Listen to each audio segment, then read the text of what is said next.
ओम शांति। 17/11/2023 प्रातः मुरली ओम शांति। बाप दादा मधुबन। बाबा कहते हैं मीठे बच्चे बाप के गले का हार बनने के लिए ज्ञान योग की रेस करो। बाप का गले का हार बनने के लिए ज्ञान योग की रेस करो। तुम्हारा फर्ज है सारी दुनिया को बाप का परिचय देना। तुम्हारा फर्ज क्या है? सारी दुनिया को बाप का परिचय देना। क्योंकि बाबा कहते हैं बच्चे बाप के गले का हार बनने के लिए ज्ञान योग की रेस करो। ज्ञान की योग की रेस करो, क्योंकि तुम्हारा फर्ज है सारी दुनिया को बाप का परिचय देना। क्योंकि सारी दुनिया उस परमात्मा को खोज रही है, उसको याद करती है, लेकिन वो कौन है ये कोई जानता नहीं। इसीलिए सभी आत्माओं को शिव बाबा का संदेश हम सभी को देना है। बाबा कहते हैं प्रसन्न किस मस्ती में सदा रहो तो बीमारी भी ठीक हो जाएगी। उत्तर ज्ञान और योग की मस्ती में रहो। इस पुराने शरीर का चिंतन नहीं करो। जितना शरीर में बुद्धि जाएगी, लोभ रखेंगे, उतना और ही बीमारी आती जाएगी। इस शरीर को श्रृंगारना, पाउडर क्रीम आदि लगाना, ये सब फालतू श्रृंगार है। बाबा कह रहे हैं क्या करना?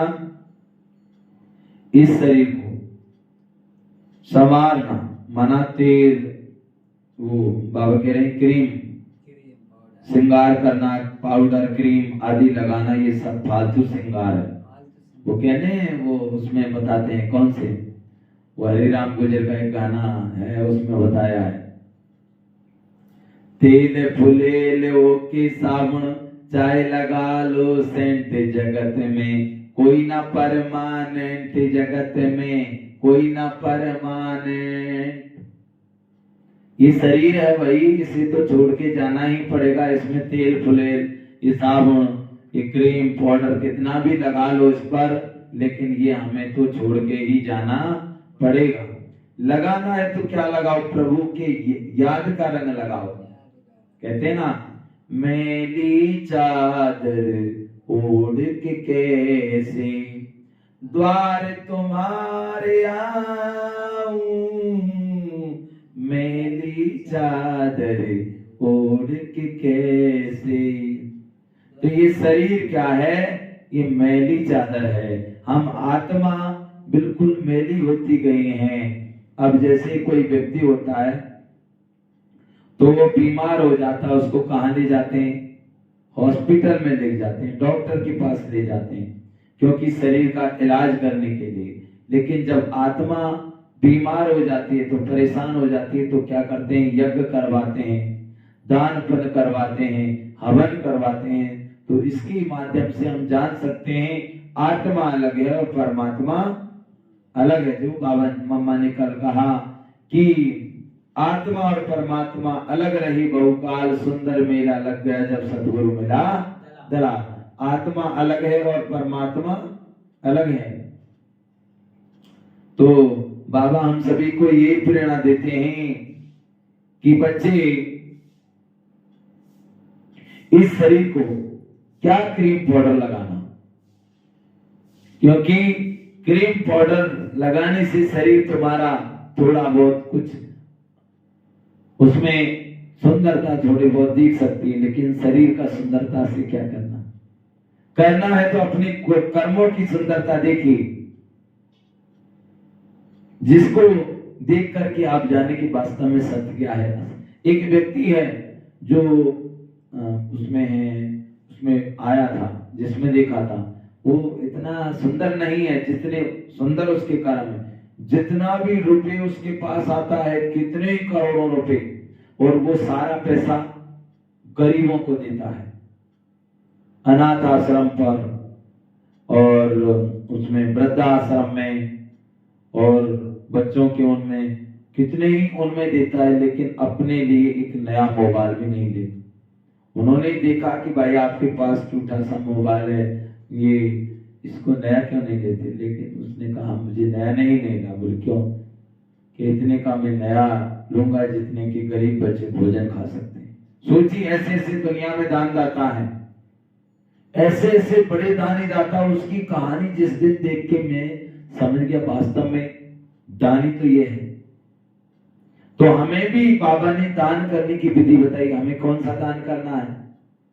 परमात्मा की पहचान का दान, बाबा का संदेश, ज्ञान दान, जिससे जीवन भर सुखी हो सकता है, जिसके 21 जन्म आने वाली नई दुनिया में अपना स्थान ले सकता है। इसीलिए देना है तो बाबा का परिचय दीजिए ना। वास्तव में बाबा हम सभी को क्या नहीं दे रहा,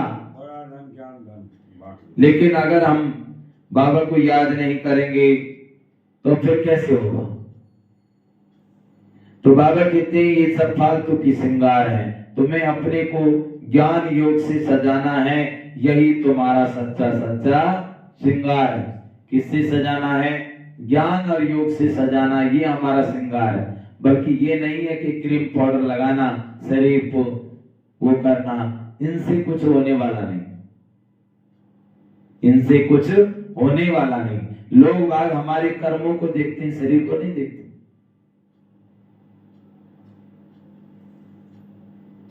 इसीलिए गीत है, जो पिया के साथ है उसके लिए ज्ञान की बरसात।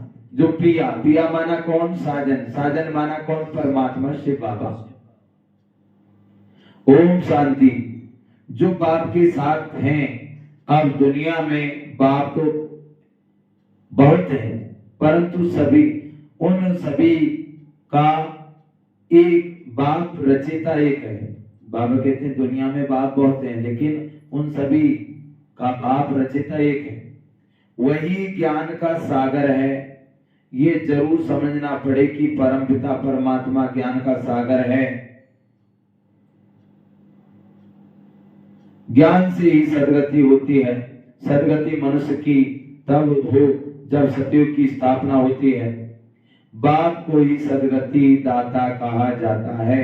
जब संगम का समय हो तब तो ज्ञान का सागर, ज्ञान सागर आकर के दुर्गति से सदगति में ले जाए। सबसे प्राचीन भारत है। भारतवासियों के नाम पर ही 84 जन्म गाए हुए हैं। जरूर जो मनुष्य पहले पहले हुए होंगे वही 84 जन्म लेते होंगे। देवताओं के 84 जन्म कहेंगे, व ब्राह्मणों के भी 84 जन्म ठहरे। मुख्य को ही उठाया जाता है। इन बातों का किसी को भी पता नहीं है। बाबा कहते हैं जरूर ब्रह्मा द्वारा ही सृष्टि रचते हैं। पहले पहले सूक्ष्म लोक रचना है, फिर यह स्थूल लोक। ये बच्चे जानते हैं सूक्ष्म लोक कहाँ है, मूल लोक कहाँ है। मूल वतन, सूक्ष्म वतन, स्थूल वतन, इसको ही त्रिलोक कहा जाता है। जब त्रिलोकीनाथ कहते हैं तो उसका अर्थ भी चाहिए ना।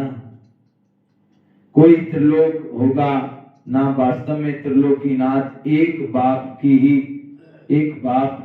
ही कहला सकते हैं और उनके बच्चे कहला सकते हैं। यहाँ तो कई मनुष्य के नाम त्रिलोकी नाथ, शिव, ब्रह्मा, विष्णु आदि, शंकर आदि हैं। ये सब नाम भारतवासियों ने अपने ऊपर रखा दिए। बाबा कहते नाम, डबल नाम भी रखाते हैं। राधे कृष्णा, लक्ष्मी नारायण।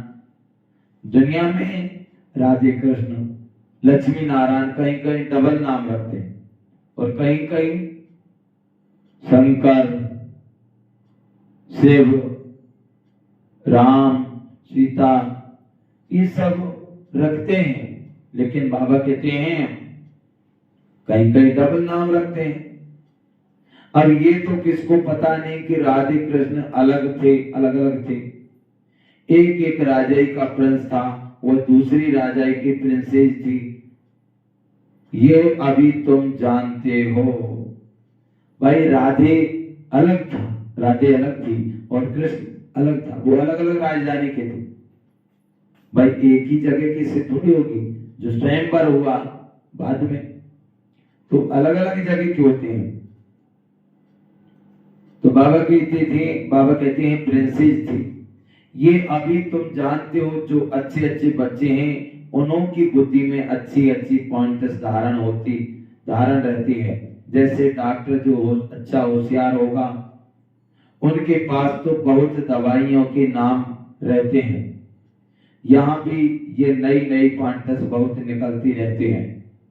दिन प्रतिदिन इन्वेंशन होती रहती है। जिन्हों की अच्छी प्रैक्टिस होगी वह नई नई पॉइंट्स धारण करते होंगे। बाबा कहते धारण नहीं करते हैं तो महारथियों की लाइन में नहीं लाया जा सकता। सारा मदार बुद्धि पर है और तकदीर की भी बात है।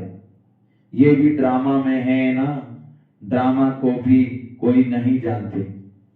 यह भी समझते हैं कर्म क्षेत्र पर हम पाठ बजाते हैं, परंतु ड्रामा के आदि मध्य अंत को नहीं जानते।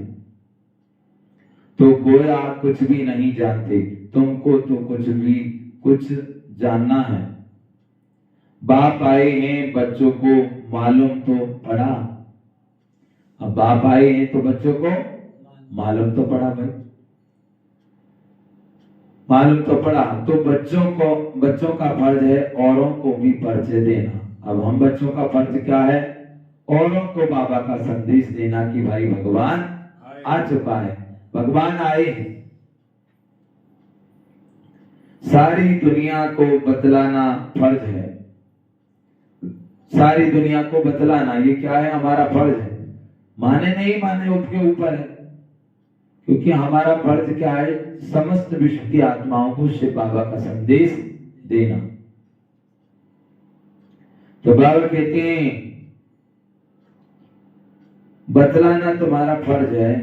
जो फिर ऐसे ना कहें कि हमको मालूम नहीं था।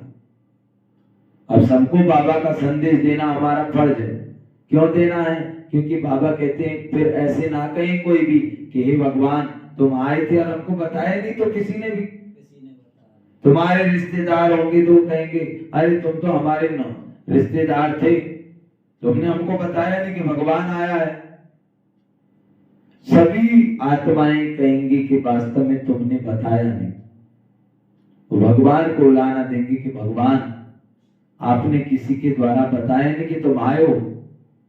तब बाबा टीवी पर, बड़ी स्क्रीन टीवी पर दिखाएंगे कि ये देखिए कितनी बार तुमको बताया कि परमात्मा आया है निमित्त बना के, लेकिन तुमने एक कान से सुन दूसरे कान से निकाला, तुम समझे नहीं।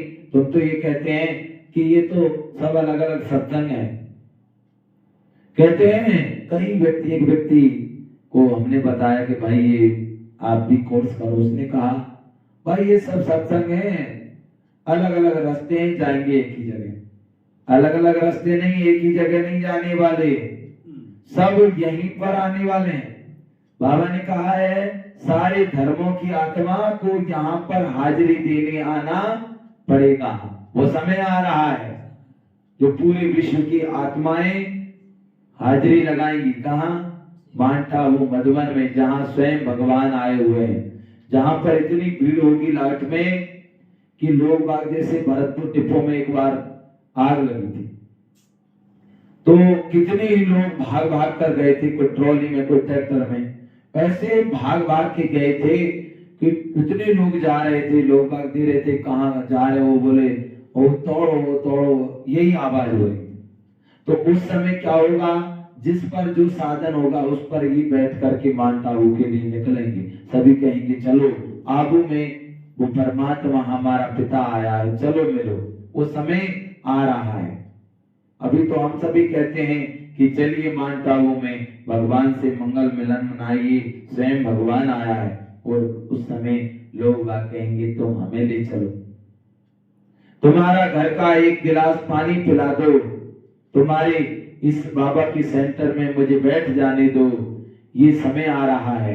लोग बात में सोने की अंगूठी देंगे, सोना चांदी भर भर के देंगे कि ले लो, थैला भर भर के ले लो, जितना ही बाबा का सेंटर बनाना चाहो बना लो, लेकिन फिर उस समय कुछ कर नहीं पाएंगे। क्यों नहीं कर पाएंगे? क्योंकि वो समय हाथ से निकल जाएगा, फिर कोई चीज की काम आने वाली नहीं है। इसीलिए बाबा कहते हैं बच्चे सफल करो वो सभी विश्व की आत्माओं को बाबा का संदेश दो। तो बाबा कहते हैं फिर ऐसे ना कहें कि हमको मालूम नहीं था, तुम्हारे पास बहुत आएंगे, लिटरेचर भी आदि बहुत लेंगे। देख लो बाबा क्या कह रहे, बच्चे तुम्हारे पास बहुत आने वाले हैं, बहुत आत्मा आएंगी। कई तो ऐसी आएंगी जो कहेंगे भाई जी हमें आपके घर में बैठ जाने दो, 2 मिनट बैठ जाने दो, यहाँ पर बैठने से हमें शांति मिलती है। ऐसे भी होगा। बाबा कहते हैं तो लिटरेचर आदि बहुत लेंगे। बच्चों ने शुरू में साक्षात्कार भी बहुत किया है। ये क्राइस्ट इब्राहिम भारत में आते हैं, बरोबर भारत सबको खींचता रहता है। असल तो भारत ही बेहद के बाप का बर्थ प्लेस है ना, परंतु वे लोग इतना कुछ जानते नहीं है कि ये भारत भगवान का बर्थ प्लेस है। भल कहते भी हैं शिव परमात्मा, परंतु फिर सबको परमात्मा कह देने से बेहद के बाप का महत्व गुम कर दिया है।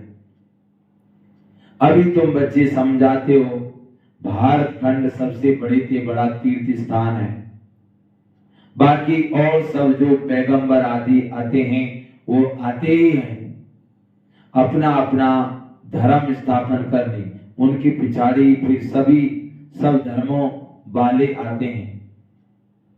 बाबा कहते हैं अभी अंत है, बाबा कहते हैं अभी अंत, कोशिश करते हैं वापस जाएं, परंतु तुमको यहां लाया किसने? अभी सभी क्या हो रहा है, सभी कहते हैं कि सब वापस जाएं, लेकिन वापस कोई जाने वाला नहीं है। कई व्यक्ति हमको प्रश्न पूछते हैं कि भाई सभी वो तो वहां पहुंचते हैं जाते हैं, जैसे आप कोई मूवी देखते हो, कोई रामलीला देखते हो, रामलीला में 10-12 कलाकार होते हैं और उसमें से 4 कलाकार चले जाएंगे तो रामलीला होगी क्या? बंद हो जाएगी। क्यों हो जाएगी? क्योंकि भाई उसका राम का पाठ करने वाला नहीं है, रावण का पाठ करने वाला नहीं है, हनुमान का पाठ करने वाला है नहीं, वो अपने गांव गए तो रामलीला बंद हो। ऐसे ही सृष्टि ड्रामा है, इसमें कोई भी आत्मा वापस जा नहीं सकती, सारी आत्मा एक साथ जाती है शिव बाबा के साथ। जैसे एक गांव एक सेंटर का अनुभव है, सत्य अनुभव है, आप ध्यान से सुने कि एक सेंटर पर एक भाई कुछ सेवा दे रहा था, सेवा करता था वो। अब जब सेवा करता था तो उसका पैर फिसल गया सीढ़ी से और वो उसने शरीर छोड़ दिया, लेकिन उसने कोर्स नहीं किया था। तो वो चला गया था। तो कुछ दिन बाद ऐसा महसूस होने लगा कि वो आत्मा उस सेंटर में आने लगी। तो वो आने लगी तो जैसे वो आती थी, कभी किवाड़ की अपने आप आवाज आने लगती थी, कभी कुंदियां बजने लगती थी, कभी क्या, माना ऐसे महसूस होता था कि वास्तव में कोई भटकती हुई आत्मा है। और कभी कुर्सी अपने आप हिलने लगती थी। तो ये बात सूरज भाई को बताया कि सेंटर में कोई आत्मा आती है, क्या करें?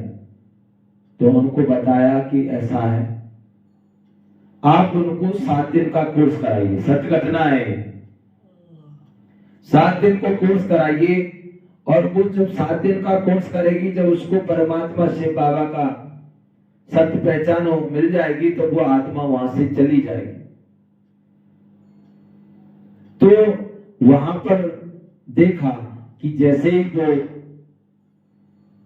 कुर्सी ऐसे हिलने लगी, तो उस आत्मा को बताया कि प्रिय आत्मन, आप बैठ जाइए, आपका कोर्स हो रहा है। तो वो कुर्सी हिलती थी और उसको बताया कि तुम ठीक 10 बजे डेली आते रहना, तुम्हारा कोर्स 7 दिन का पूरा हो जाएगा। तो वो आई, उसको पहले दिन का आत्मा और परमात्मा की पहचान बताई उस भूत आत्मा को।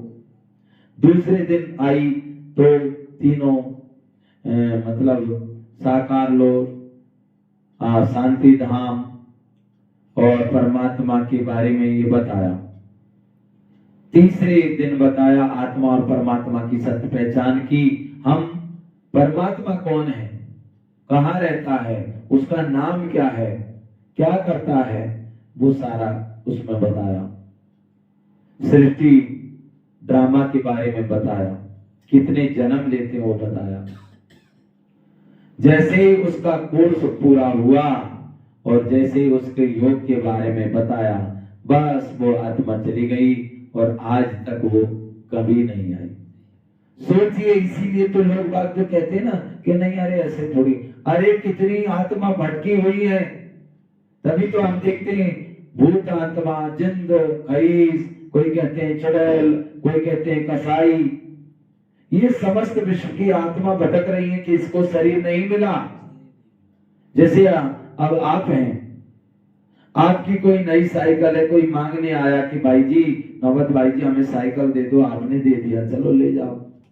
और वो साइकिल ले गया और वो साइकिल का रिम तोड़ के लाए, टायर फट जाए, और फिर 1 महीने के बाद आए कि नौबत भैया जी मुझे साइकिल दे दो। आप मन में सोचेंगे अगली बार तो रिम तोड़ के लाया था, टायर फोड़ के लाया था, दोबारा मांगने आया है। आप उसको मना करेंगे, पहले तो कहेंगे भाई अब देखो, पहले वो कहेगा नहीं मैं आपकी तोड़ के नहीं लाऊंगा, गलती से टूट गई, तो तुम उसको दया करके फिर दे दोगे, चलो कोई बात नहीं ले जाओ। और फिर वो दोबारा ले जाएगा और दोबारा उसका फिर तोड़ के ले आए, फिर तुम क्या कहोगे, अगली बार इसको दूंगा ही नहीं, ये चलाना नहीं जानता, ठीक से चलाना ही नहीं जानता। दोबारा वो मांगने आएगा, दोगे क्या? नहीं देंगे नहीं आप। तो भगवान ने हमको ये शरीर दिया, अच्छे कर्म करने के लिए दिया, एक दूसरे के दुख सुख बांटने के लिए दिया। आज हम सभी भूल गए, मनुष्य धर्म क्या है उसको भी भूल गए, हमारा देवी देवता धर्म क्या है भूल गए, और हम देवी देवता कुल की आत्मा है। हम कहते हैं हमारा देवता, ये हमारी कुल देवी है, ये कुल देवता है। और हम कहते हैं ना संजना देवी, तो ये कौन है कि वास्तव में हम सभी देवी थे, इसीलिए तो कहते हैं संजना देवी, माना देवी थे।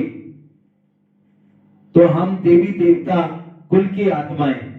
कहां हम मंदिर में शराब मांसाहारी भोजन लेके नहीं जाते, कि आज तक कभी भी देखा है आपने किसी बड़े मंदिर में कहीं भी कोई शराब वगैरह लेकर जाते हुए?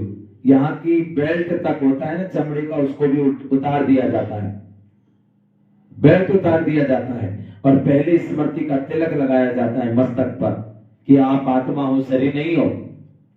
तब जो मंदिर में प्रवेश करते हैं। और बताओ, ये शरीर मंदिर है, इसमें डेली शराब पिलाते हैं, मांसाहारी भोजन खिलाते हैं, गुटखा खाते हैं, तंबाकू खाते हैं, क्या क्या करते हैं। तो बताओ तुम्हारा शरीर मिलेगा क्या? नहीं मिलेगा, खंडित हो जाएगा। इसीलिए शिव बाबा आए हैं समस्त विश्व की आत्माओं को वापस ले जाने, मुक्ति, जीवन मुक्ति का रास्ता बताने, क्योंकि भगवान की याद से हमारे पाप कर्म नष्ट होते हैं। कितनी बार भगवान ने फिर सोच के दिया कि चलो ठीक है इसको दे देता हूं, लेकिन फिर आके वही कर्म किया, फिर आके वही शराब पीने लगे, फिर आके गलत कर्म करने लगे, गरीबों को सताने लगे, गरीबों का खून चूस चूस के पीने लगे। अब आप ही विचार करो, गोबर जब उठाते हैं उसके साथ मिट्टी चिपट के आती है कि नहीं आती है? तो जब मांसाहारी भोजन खाएंगे तो उसके साथ क्या होगा? जिस बकरे को काटने के लिए लेके जाते हैं ना, वो बकरा समझ जाता है पहले कि आज मुझे ये मार देंगे, मुझे काट देंगे, तो उसको एकदम से डर लगता है, भय लगता है। जब उसको काट दिया जाता है तो तड़प तड़प के मरता है। उसके अंदर फिर तड़प होती है, डर होता है, भय होती है, चिंता होती है, डिप्रेशन होता है, सारा कुछ उस मांसाहारी भोजन में आ जाता है। और फिर जो व्यक्ति खाता है उसके अंदर तड़प आ जाती है, चिंता आ जाती है, दर्द आ जाता है। तो ये क्या है? अब बताओ, इतने हम कर्म भगवान ने ये सब सुंदरता के लिए बनाए और हमने भगवान का कदर नहीं किया। कहते भगवान ने तो इंसान बनाया और जो हमने मूर्ति बनाई उसकी हम कदर करते हैं, और भगवान ने इंसान बनाया उसका कदर नहीं है। एक व्यक्ति ने पूछा, तुम क्या काट रहे हो? कि मैं बकरा काट रहा हूं। उसने कहा, तुम इसको जीवित कर सकते हो? कि नहीं। तो बोल, जीवित नहीं कर सकते हो तो तुम्हें मारने का भी अधिकार किसने दिया? किसने दिया? ये परमिशन कहां से मिला है? क्या कोई सर्टिफिकेट है तुम्हारे पास कि मुझे ये परमिशन है कि भगवान ने मुझको कहा है जाओ तुम काटो? विचार करें, ये सब हमारे ऊपर है। भगवान ने हमें अच्छे कर्म करने के लिए भेजा है, भगवान का भजन करने के लिए भेजा है, बाकी ये सब गलत कर्म करने के नहीं भेजा। तो इतना गलत कर्म करेंगे, भगवान का भजन नहीं करेंगे, बहुत बहुत कुछ करेंगे, तो फिर क्या होगा? फिर भगवान भी हमें वो शरीर दोबारा नहीं देते, इसीलिए वो आत्मा भटकती है। तो इस तरीके से वो जब उसने कोर्स किया तब वो आत्मा वापस गई। तो बाबा वही बता रहे हैं कि बच्चे, सभी धर्म वाले आते जाते हैं, अभी अंत है, कोशिश करते हैं वापस जाएं, परंतु तुमको यहाँ लाया किसने? कृष्ण ने आकर कृष्ण धर्म स्थापन किया, उसने तुमको खींच कर लाया। अभी सब तंग हुए हैं वापस जाने के लिए, ये तुमको समझाना है। सब आते हैं अपना अपना पाठ बजाने, पाठ बजाते बजाते दुख में आना ही है, फिर उस दुख से छुड़ाकर सुख में ले जाना बाप का ही काम है। बाप का यह बर्थ प्लेस भारत में है। इतना महत्व तुम बच्चों में भी सभी नहीं जानते, थोड़े हैं जो समझते हैं, और नशा चढ़ा हुआ है कल का बाप भारत में ही आते हैं। नशा किसका चढ़ता है? कि मुझे भगवान पढ़ा रहे हैं। अरे नशा करना है तो भगवान की याद का करो ना, जो कभी उतरे नहीं। वो कहते हैं ना, शाम पिया मोरी रंग दे चुनरिया, ऐसी जो रंग दे शाम, ऐसी जो रंग दे शाम, रंग नहीं छूटे, धोबी तो चाहे सारी उमरिया, शाम पिया मोरी रंग दे चुनरिया। अब ये आत्मा को रखना है भगवान की याद का। सोचिए कितना ऊंचा ज्ञान है, और हम सभी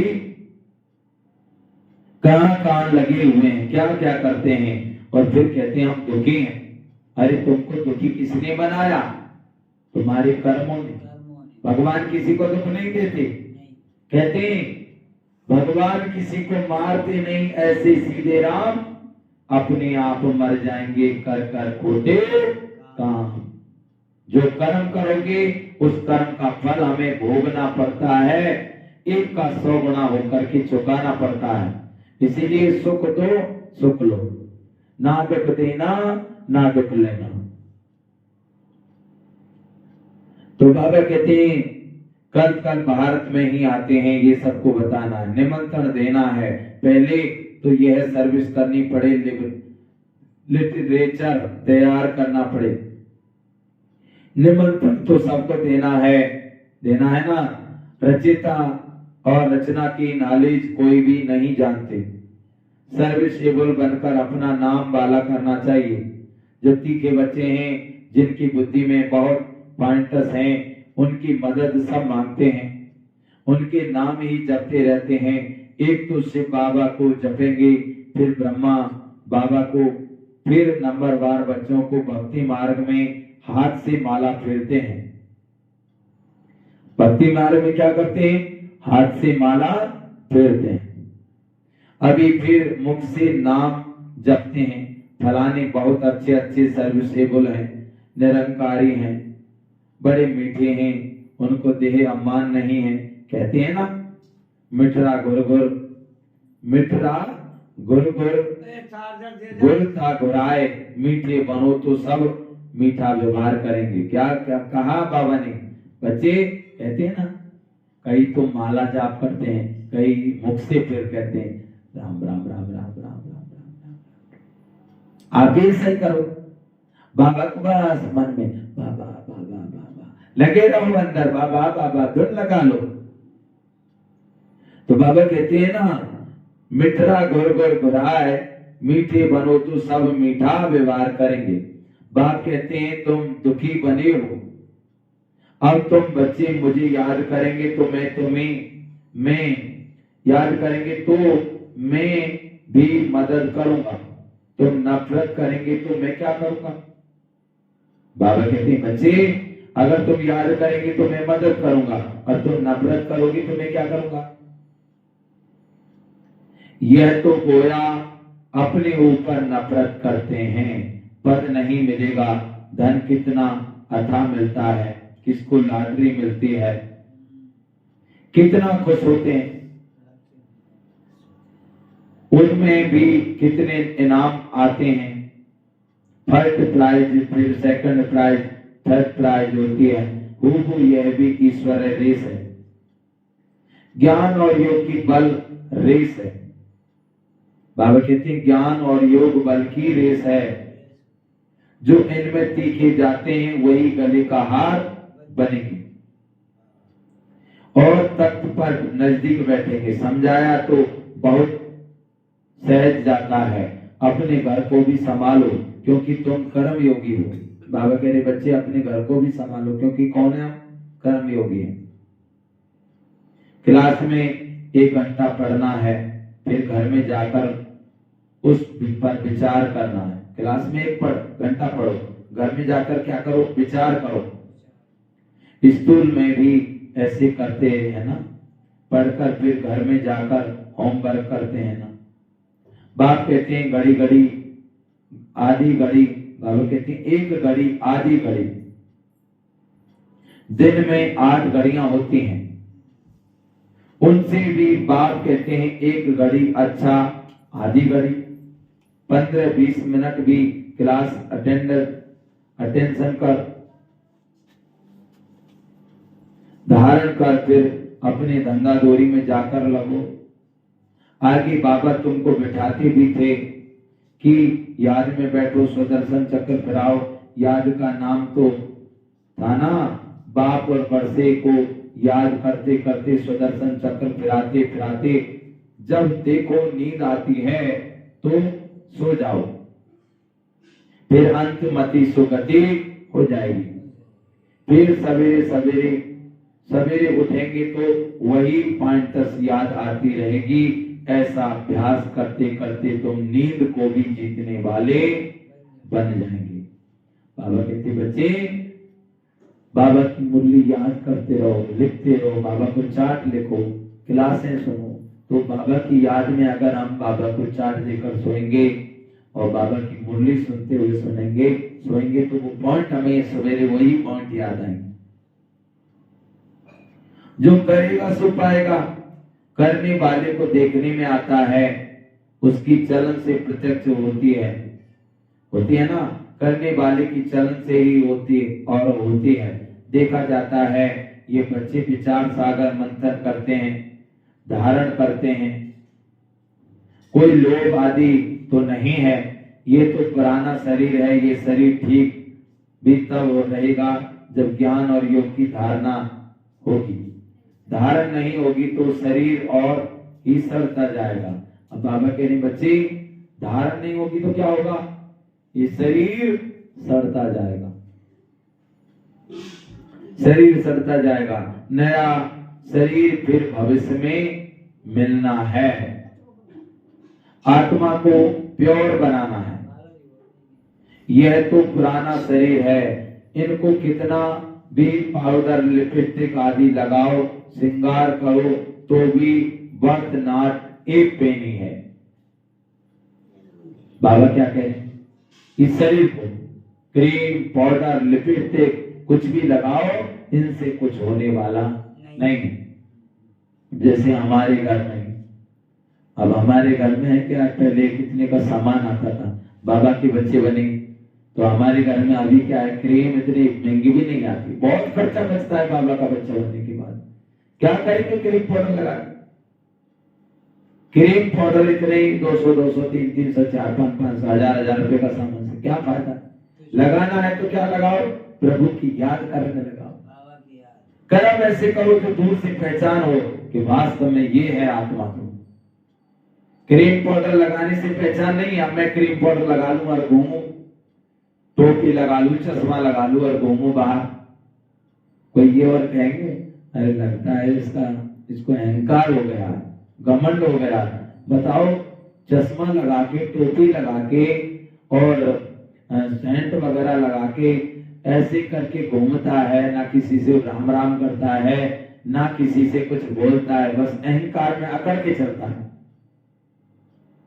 अकड़ के कौन चलता है? सबसे पहले जाते हमारे क्या, दांत। क्यों जाते? क्योंकि दांत अकड़ के रहते हैं।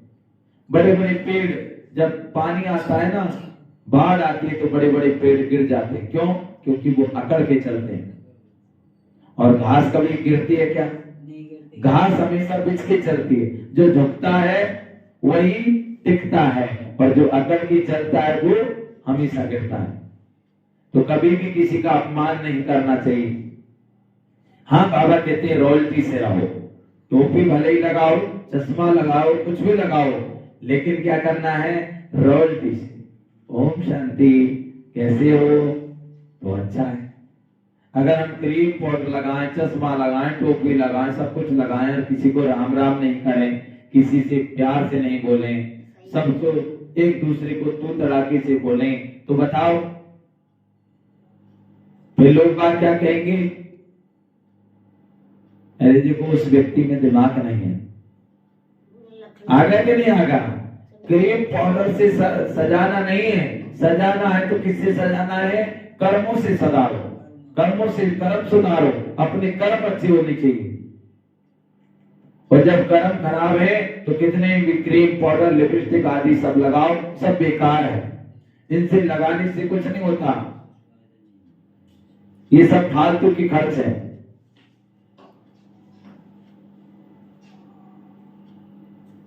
तो बाबा कहते हैं कितना भी पाउडर, लिपस्टिक आदि लगाओ, श्रृंगार करो, तो भी नॉट, अरे वो खोल देना मोबाइल में, तो भी बर्थ नॉट ए पेनी है।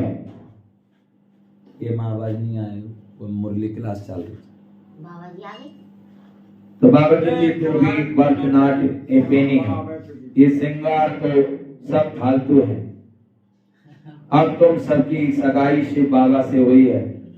क्या हुई है भाई? आपकी बाबा से सगाई हो रही है। अब हमारी सच्ची सच्ची सगाई किसके साथ हुई है?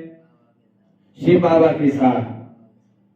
क्योंकि हमारा सच्चा सच्चा साजन कौन है? परमात्मा शिव बाबा। तो बाबा कहते हैं सबकी सगाई शिव बाबा से हुई है। जब शादी होती है तो उस दिन पुराने कपड़े पहनते हैं। अब इस शरीर को श्रृंगारना नहीं है, ज्ञान और योग से अपने को सजाएंगे। समझ गए कुछ? जब शादी होती है ना, विवाह, उससे पहले क्या पहनते हैं? जैसे हल्दी लगती है तो हल्दी लगते समय पुराने कपड़े पहने जाते हैं। ये रीति रिवाज क्यों है? क्योंकि हमें क्रीम पाउडर ये सभी दिखावा नहीं करना है, हमें श्रृंगारना है, आत्मा का श्रृंगार करना है, शरीर का नहीं करना है। रॉयल्टी से रहो, लेकिन ये कर्म नहीं करना है कि ऐसी सी महंगी लिपस्टिक लाएं, ऐसे सी महंगी क्रीम पाउडर लाएं, ऐसे ऐसे महंगे क्रीम लाएं। और पता नहीं क्या क्या दुनिया में आते हैं। तो बाबा कहते हैं ये सब फालतू के श्रृंगार, इन सभी की करने से क्या होगा, कुछ नहीं। कर्म को स्वीकार करो, अपने कर्मों पर ध्यान दो। हमें अपने कर्मों को सुधारना है, क्योंकि बाबा हमारे भाग्य बनाने के लिए हमें सभी विधि बताते हैं। हम जो कर्म करेंगे उसी के अनुसार हमको फल मिलता है। तो बाबा कहते हैं श्रृंगारना है ज्ञान और योग से, अपने को सजाएंगे तो फिर भविष्य में, अब जैसे बाबा ने कहा अभी शरीर को श्रृंगारना नहीं, ज्ञान और योग से अपने को सजाएंगे तो फिर भविष्य में प्रिंस प्रिंसेस बनेंगे।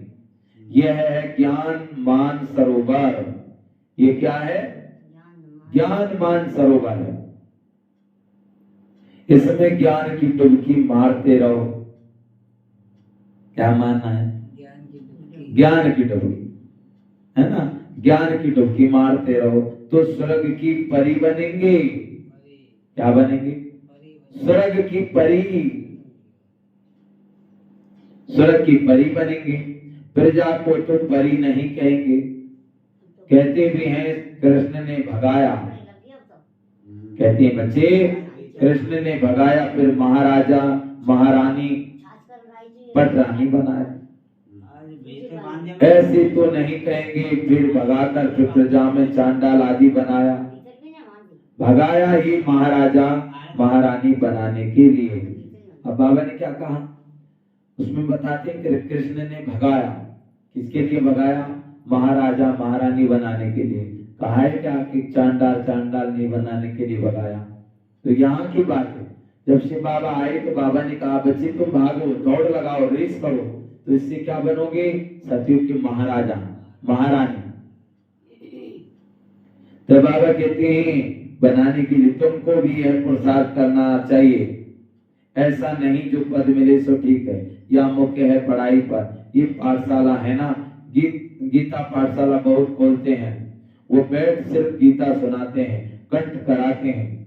कोई एक श्लोक उठाकर फिर आधा पौना घंटा उस पर बोलते हैं, उससे फायदा तो कुछ भी नहीं है।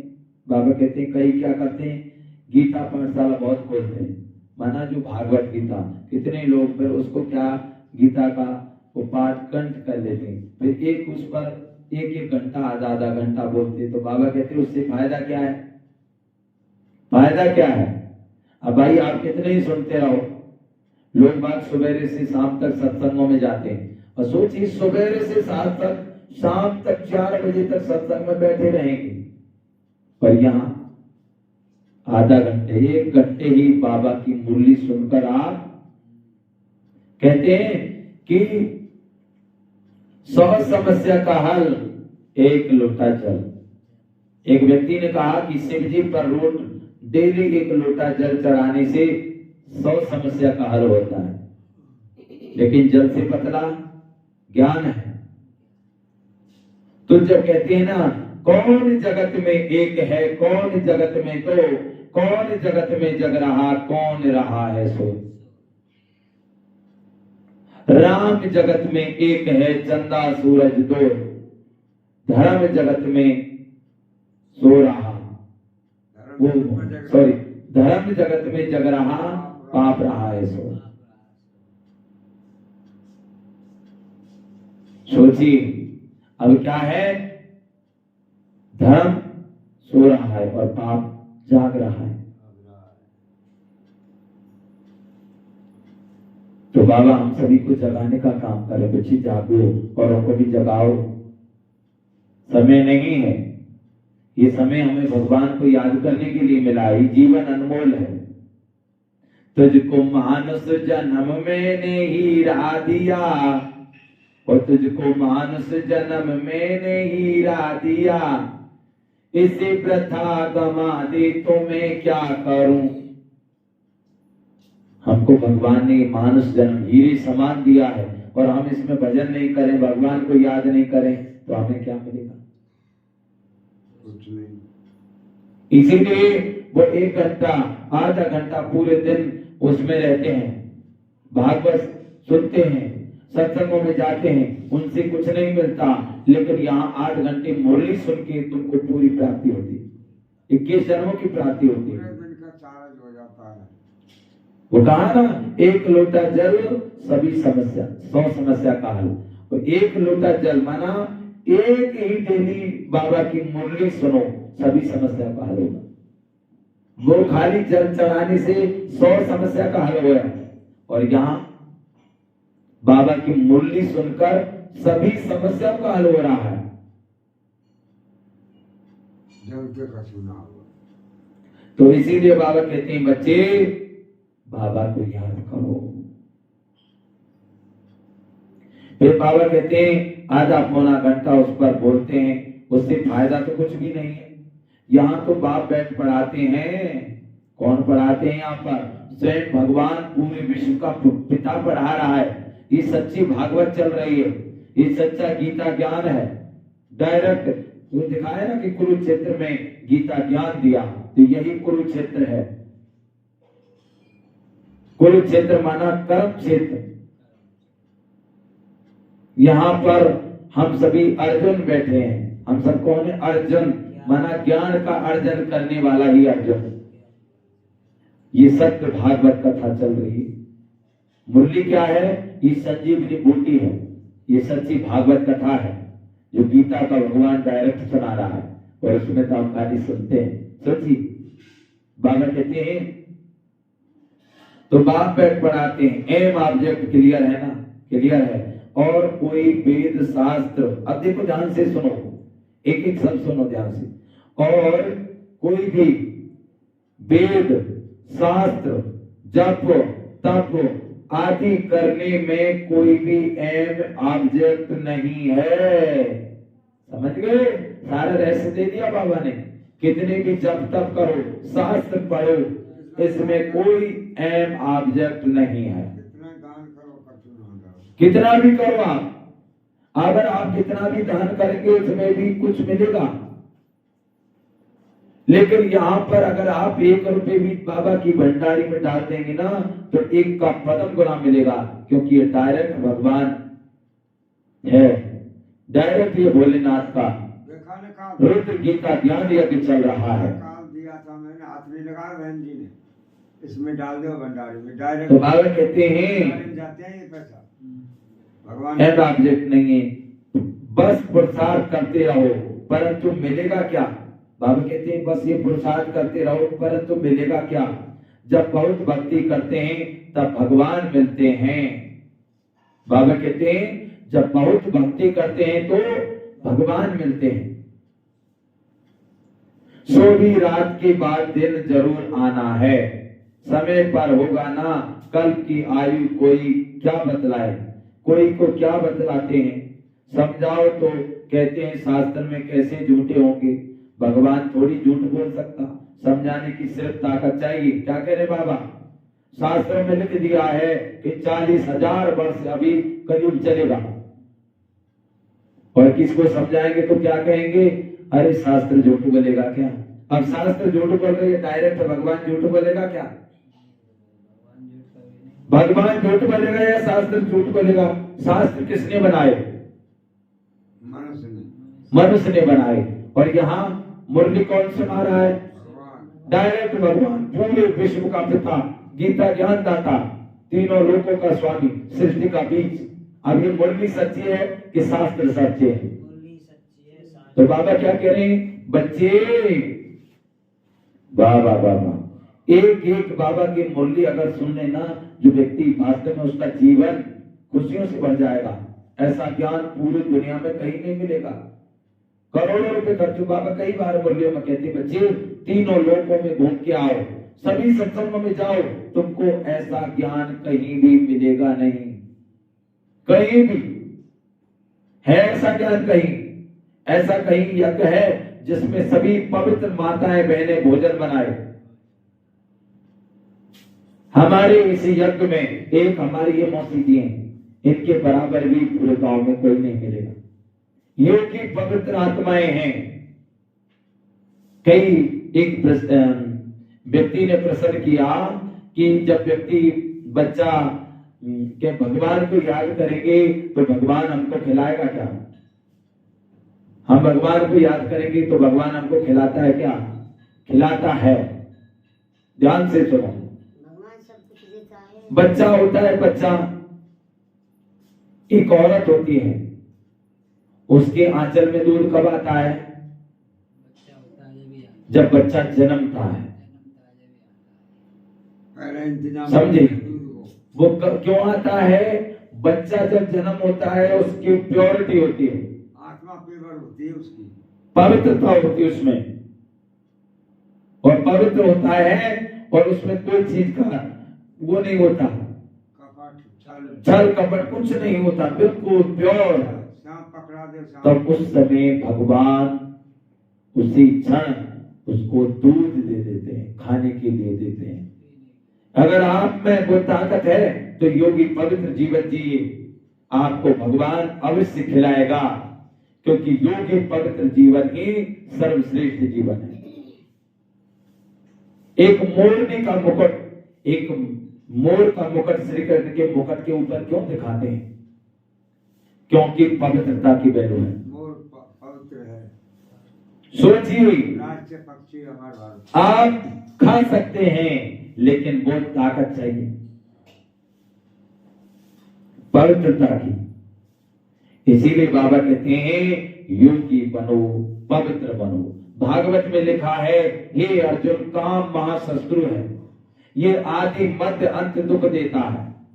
और हम सब भागवत सुनते हैं और फिर इस बात को क्यों नहीं सुनते कि जब भागवत में लिखा है, हे अर्जुन, काम महाशत्रु है।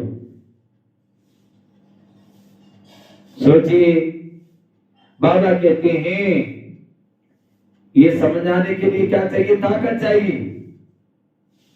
लोग बात कहें, उनको ताकत चाहिए समझाने के लिए। समझा सकते हो कि सत्य क्या है, असत्य क्या है।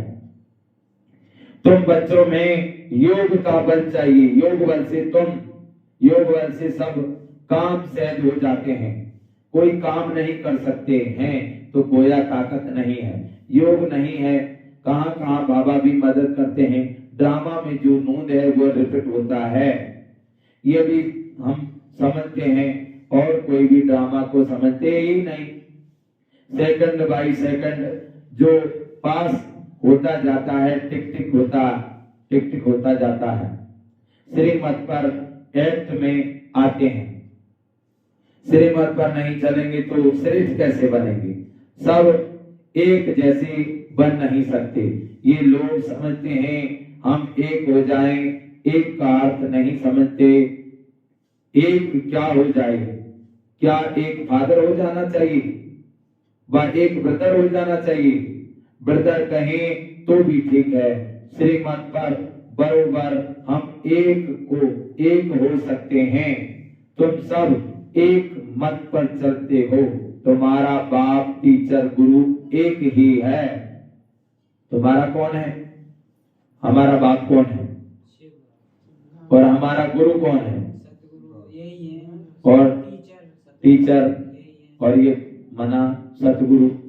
बाप, टीचर, सतगुरु तीनों अलग अलग है कि एक ही है? एक है। सोचिए, जीवन में आप उपहार यही लगाते हैं। बाप है जन्म जन्म का, टीचर है, टीचर बनकर पढ़ा रहा है, सतगुरु बनकर सदगति कर रहा है। बताओ, ऐसी दुनिया में है कहीं सत्संग कि जिसमें बाप भी हो, टीचर भी हो, सतगुरु और तीनों एक हो? बहुत बड़ा ज्ञान है समझाने के लिए, तो आप कैसे भी तरीके से समझा सकते हैं। तो बाबा कहते तुम्हारा बाप टीचर गुरु एक ही है। जो श्रीमत पर नहीं चलते तो श्रेष्ठ भी नहीं बनेंगे, एकदम नहीं चलेंगे तो खत्म हो जाएंगे। रेस में उनको ही निकालना है जो लायक होते हैं। जब कोई बड़ी होती है, बाबा कहते हैं जब कोई बड़ी रेस होती है तो घोड़े भी अच्छे फर्स्ट क्लास निकालते हैं। जब कोई रेस होती है बड़ी तो क्या करते हैं? घोड़ा छान के लाते हैं कि ये घोड़ा है ना, ये आगे निकल सकता है। ऐसे ही जब कोई नहीं माने तो उनको कोई कहे कि भाई गीता का भगवान श्री कृष्ण है, शिव नहीं है, उनके सामने उनको बताओ कोई कहते नहीं ये कलयुग अभी खत्म होने वाला नहीं है, ये तो कलयुग अभी चलेगा, लाखों वर्ष चलेगा। उनको समझाओ, तो उनको बताओ, फिर अच्छे दीदी के सामने उनको बताओ कि दीदी इनको ये प्रश्न का उत्तर पूछना है, तो मिल जाएगा। तो ऐसे ही हम सभी को बाबा इस तरीके से समझा रहे हैं कि जैसे कोई रेस करते हैं, उसमें से कोई घोड़ा चुन के लाते हैं कि ये आगे निकल सकता है, तो हमें भी रेस करनी है। आप सभी रेस करो भाई, समय नहीं है रेस नहीं करना। तो बाबा कहते हैं समय चल रहा है। हाँ, जितनी मेहनत कर लेंगे ना। जब कोई भी बड़ी रेस होती है तो घोड़े भी अच्छे अच्छे फर्स्ट क्लास निकालते हैं, क्योंकि लॉटरी बड़ी रखते हैं। क्या रखते हैं? लॉटरी, माना पैसा इनाम ज्यादा रखते हैं, नाम ज्यादा भाई कुश्ती लॉटरी बड़ी रखते हैं। लगा के ये भी अशुभ। चांदी का पुर्ज तो बाबा क्या कह रहे हैं, ये भी क्या है? अशुभ रेस है। हुसैन का घोड़ा कहते हो ना, अश्वमेध यज्ञ चल उन्होंने अब ये क्या है? अश्वमेध यज्ञ चल रहा, अश्वमेध यज्ञ, ये कोई वैसा यज्ञ इसमें रेस है। जो ये योग चल रहा है। ये क्या है? हुसैन का घोड़ा, हुसैन का घोड़ा कहते हो। उन्होंने हुसैन का घोड़ा पर लड़ाई में दिखाया है। अभी तुम बच्चे तो डबल अहिंसक हो। काम को हिंसा है। काम क्या है? हिंसा है। सबसे बड़ा हिंसा कौन सा है? काम विकार, ये हिंसा है। तो बाबा कहते हैं काम की हिंसा नंबर बार। इस हिंसा को कोई जानते नहीं, सन्यासी भी ऐसे नहीं समझते, सिर्फ कहते हैं ये बेकार है। बाप कहते हैं काम महाशत्रु है, यही आदि मध्य अंत तुमको दुख देता है। काम महाशत्रु है और दुख क्या देता है? आदि मध्य अंत दुख देता है। हमारे सोने के महल कहाँ गए? द्वापर युग के बाद में सब धरती में समा गए। क्यों? क्योंकि हम जैसे ही विकारों में गए वो महल धरती में समा गए। जब तक 21 जन्म तक भारत सुखी था, जब तक सभी पवित्र थे। सतयुग त्रेता में कोई विकार नहीं होता, वहां सभी जो बच्चे भी पैदा होते हैं वहां योग बल के द्वारा होते हैं। तो बाबा कहते हैं आदि मध्य अंत दुख तुमको दुख देता है। ये सिद्ध कर बताना है कि हमारा प्रवृत्ति मार्ग का राजयोग है, तुम्हारा हठयोग है। तुम शंकराचार्य से हठयोग सीखते हो, तुम शंकराचार्य से राजयोग सीखते हो। बाबा कह रहे हैं तुम क्या करते हो? शंकराचार्य से हठयोग सीखते हो और हम शिवाचार्य से राजयोग सीखते हैं। ऐसी ऐसी बातें समय पर सुनाना चाहिए। अब वो क्या करते हैं? हठयोग। हठयोग क्या है? अब पैर को ऐसे कर लिया, अब जकड़ लिया, लगा लिया पदम शान, पदम वो आसन। अब पदम आसन लगा लिया तो आपके पैर दुखने लगेंगे, है ना? पैर दुखने लगेंगे तो आपका ध्यान कहाँ होगा? है ना? बाबा की मुरली के बाद बातें करा करें। बाबा जब पैर दुखने लगेगा ध्यान कहाँ जाएगा? पैरों पर जाएगा, भगवान की तरफ नहीं जाएगा। समझ गए ना? अगर हमको माला दे दी, माला जपते रहो, अब ये हाथ दुखने लग जाएंगे जपते जपते, तो हाथ ध्यान कहाँ जाएगा? हाथों पर जाएगा, क्योंकि हाथ दुखने लगे। अब गुरु जी ने तो कहा कि 11 माला जाप करो, अब मैंने 5 माला ही जाप की, उसमें ही हाथ दुखने लग गया। तो बाबा कहते हैं वो हठयोग है। कहते हैं ऊंची पहाड़ियों पर चल रहे हैं, गंगा जी है, अब बिल्कुल ठंडा पानी, और कई लोग तो ऐसे फिर उसमें नहा ही नहीं पाते, तो थर-थर कांपते हैं। बाबा कहते हैं ये ज्ञान स्नान करना है। और हम सभी बाबा के बच्चे मधुबन जाते हैं तो वहां स्नान करने के लिए गर्म पानी मिलता है कि नहीं मिलता है? वह है गंगा, पवित्र है वो। ठंडा नहाओ। ऐसे ही एक बार हम सत्संग में गए थे अलीगढ़ साइड में। बाबा कह रहे सोचिए अलीगढ़ साइड में सत्संग में गए थे, सवेरे के टाइम पहुंचे थे हम, रात के 3-4 बजे। हालांकि वहाँ भजन वगैरह जो अच्छे चल रहे थे, लेकिन जहां पहुंचे थे ना वहां सर्दी इतनी थी कि थर-थर कांप रहे, थर-थर कांपने लगे। अब हमारा जो कंबल था वो गलती से, जो माताएं बहनें और गई थी, वो गलती से उनकी उसमें चला गया। अब हमारे पास कुछ नहीं ओढ़ने को। अब उठने को कुछ नहीं। अब जैसे रात को वहां रुके हम, रात को रुके तो रात को वहां सर्दी इतनी, अब ऐसे थर थर कांप रहे रात को, और कह रहे हे भगवान कहीं से कोई कम्बल दे दे, हे भगवान कोई कम्बल दे दे। अब बताओ हमारा पूरी रात ध्यान कहाँ रहा। इसीलिए कहते हैं बाबा बच्चे धक्के खाने से बचो। और हम मधुबन में जाते हो, वहां कंबल वगैरह सब कुछ मिलता है, कोई चीज की कमी नहीं रहती। वहां समय पर दूध पियो, खाना मिलेगा, समय पर भोजन मिलेगा, सब कुछ मिलेगा। बाबा की मुरली सवेरे ही पहले आप चाय पियो और चाहे कॉफी पियो, दूध पियो, जो भी चाहे वो करो। 4 बजे दूध पिए। और देखो वहां पर सोने की पूरी व्यवस्था, गर्म पानी मिलेगा, ठंडा पानी मिलेगा। अब सोचिए 3 बेड़ा कौर तो बाबा इसीलिए कहते हैं ना, बाबा दूध पियाओ मैं, अरे तो गोली बना लेते सब में लिए खाएं खुराक है तो पैसा तो बाबा कहते हैं ये तुमको सिद्ध कर बताना है, हमारा प्रकृति मार्ग है का राजयोग है, तुम्हारा हठ योग है, उनका हठ योग है, और हमारा शिवाचार है। शिव बाबा हमको सहज राजयोग सिखाते हैं। तो ऐसी ऐसी बातें समय पर सुनाना चाहिए। योग में कोई भी तुमसे पूछे कि देवताओं के 84 जन्म हैं, तो भल इन क्रिश्चियन आदि के कितने जन्म होंगे हैं, तो बाबा कहते हैं बोलो ये, तो तुम हिसाब करो ना। 5000 वर्ष में 84 जन्म हुए, क्राइस्ट को 2000 वर्ष हुए, हिसाब करो एवरेज कितने जन्म हुए, 30-32 जन्म होंगे। यह तो क्लियर है।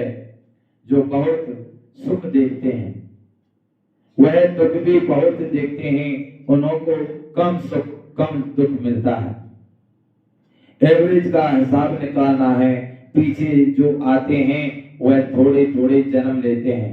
बुद्ध का, इब्राहिम का भी हिसाब निकाल सकते हैं करके, एक जन्म का फर्क पड़ेगा। तो बाबा कहते हैं यह सब बातें विचार सागर मंथन करना चाहिए। कोई पूछे तो क्या समझाएं, फिर भी बोलो।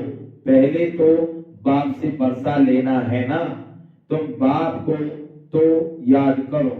जन्म जितने लेने होंगे उतना लेंगे, बाप से वर्षा तो ले लो।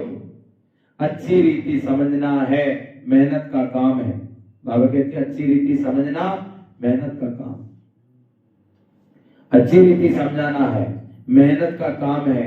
मेहनत से ही सक्सेसफुल होंगे। इसमें बड़ी विशाल बुद्धि चाहिए। बाबा से और बाबा के धन से बहुत लाभ चाहिए। बाबा के बच्चे बाबा से लाभ चाहिए और बाबा के धन से लाभ चाहिए। तो बाबा कहते हैं धन से लाभ चाहिए, कोई धन ही नहीं लेते। अरे ज्ञान धन तो धारण करो, तो कहते हैं हम क्या करें, हम समझते नहीं तो समझते हो तो तुम्हारी भाभी।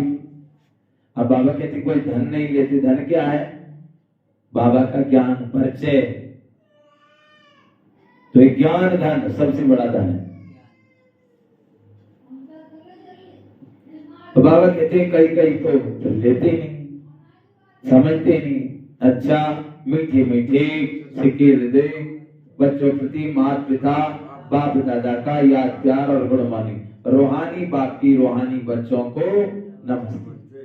हम रूहानी बच्चों की रूहानी माता पिता बाप दादा को याद प्यार गुड मॉर्निंग और नमस्ते नमस्ते नमस्ते। धारणा के लिए मुख्य सार, किसी से भी नफरत नहीं करनी है। कोई भी व्यक्ति हो, किसी से भी कभी भी नफरत नहीं करनी। सबसे मीठा व्यवहार करना है, सबसे मीठा व्यवहार करो। ज्ञान योग में रेस करके बाप के गले का हार बन जाना है। क्या करना है?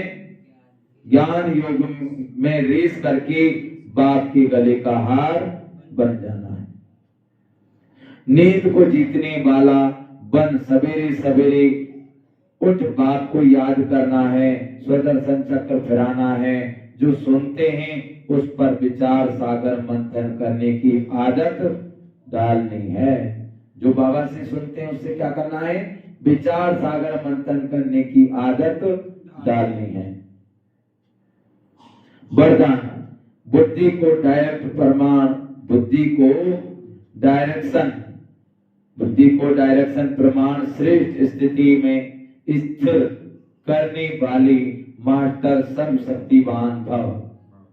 कई बच्चे जब योग में बैठते हैं तो आत्म अभिमानी होने के बदले सेवा याद आती है, लेकिन ऐसा नहीं होना चाहिए, क्योंकि लास्ट समय अगर अशरीरी बनने के बजाय सेवा का भी संकल्प चला तो सेकंड में पेपर फेल हो जाएंगे। उस समय सिवाय बाप की निराकारी, निर्विकारी, निरंकारी और कुछ याद ना हो, सेवा में भी फिर भी साकार में आ जाएंगे। इसलिए अभ्यास करो कि जिस समय जिस स्थिति में स्थिर होना चाहिए स्थिर में हो जाए।